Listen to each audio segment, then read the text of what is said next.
The elevator was silent, and I stood next to the CEO I admired most. My mind went blank, heart pounding, palms sweaty, unable to say a word. He greeted me with a polite, "Good morning." I barely managed a squeak in response. Seconds dragged on, the opportunity slipping away. I frantically searched for something to say, weather, weekend, industry news, but shot down every idea. The silence felt suffocating, filled with my own anxiety and regret. When the doors opened, he nodded and left. The moment was gone. I was left with the sting of a missed connection, a feeling we all know too well. That day, I promised myself, never again would I let silence win. This isn't just my story. We've all felt our minds go blank when it mattered most. This guide is for anyone who's felt that sting and wants to turn silence into genuine, engaging conversation. You can connect with anyone if you learn to conquer the silence.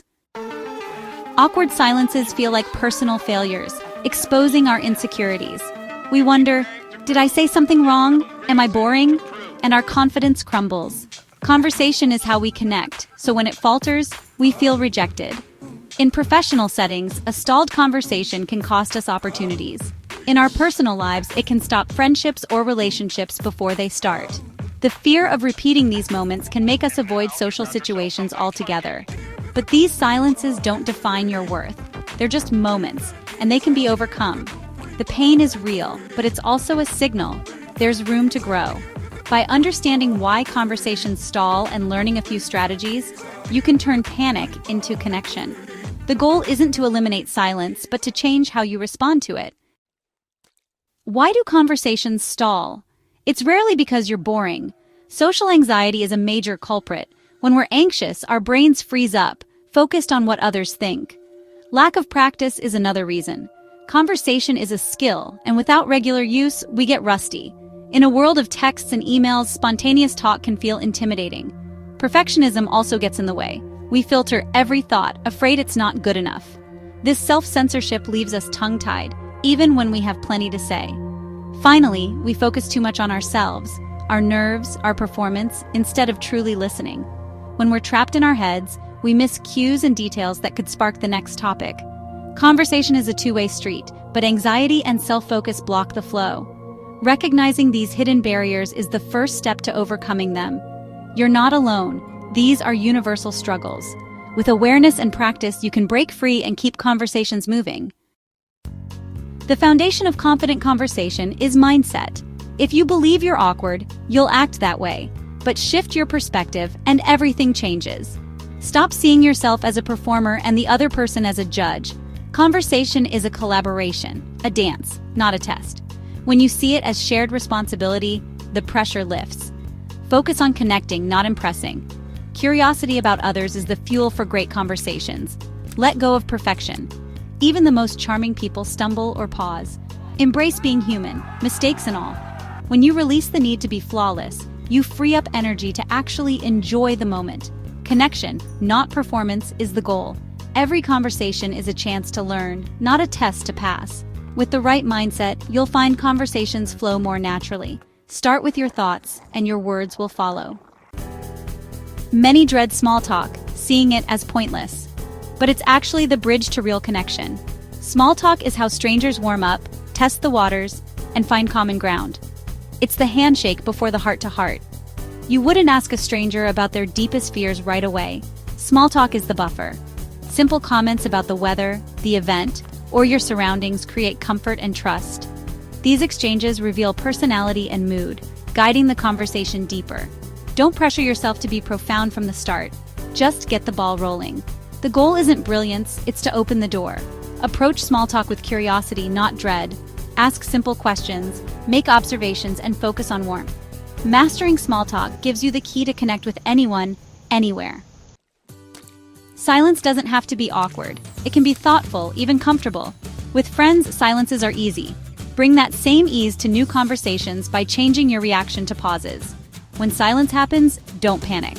Take a breath, look around, or offer a gentle smile. This projects confidence and helps everyone relax. Most people aren't judging you. They might even appreciate the pause. The pressure to be perfect fuels our fear of silence. Communication is messy. Everyone stumbles or forgets words. Give yourself permission to be imperfect. When you stop striving for flawlessness, you can focus on connecting. Great conversationalists are curious about others, not obsessed with their own performance. Next time silence strikes, remember, it's normal, and you don't have to be perfect. This mindset frees you to re-engage with authenticity and ease. Let's get practical. One of the best ways to start or revive a conversation is to observe your surroundings and comment. Make your observations specific and inviting. I love the music here, don't you? Or, that coffee smells amazing. I've been looking forward to this all morning. Shared observations create instant rapport. Next, use open-ended questions, ones that can't be answered with just yes or no. Instead of, "Are you enjoying the conference?" try, "What's been the most interesting session so far?" Combine observation and open-ended questions for a powerful 1-2 punch. For example, "This is a beautiful park. What do you like most about spending time here?" These techniques take the pressure off you and make others feel valued. Curiosity and attention are your best tools for great conversation. Great conversations flow like a tapestry, not a checklist. Topic threading means listening for details in someone's answer and using them to guide your next question. If someone mentions gardening and hiking, ask about either. Show you're listening. This keeps the conversation natural, not like an interview. Look for common ground, shared interests, experiences, or opinions. When you find it, share your own story. "I love hiking too. I just got new boots for a trip." Even small things like enjoying the same coffee can spark connection. Active listening and sharing build rapport and belonging. You're not just exchanging facts, you're building a bond. The key is to listen for connection points and have the courage to share. That's what makes conversations memorable. A genuine compliment is a shortcut to warmth and rapport. People remember those who make them feel good. Be specific and sincere. "That's a beautiful color on you," or "You're a great storyteller." Complimenting effort or character is even more powerful than complimenting appearance. For example, "That's a really insightful perspective." Deliver compliments with a smile and move on. Don't linger. Follow up with a related question. "Is there a story behind that necklace?" Thoughtful compliments break down barriers and dissolve awkwardness. They make you memorable and likable. Use them wisely to open doors in any conversation.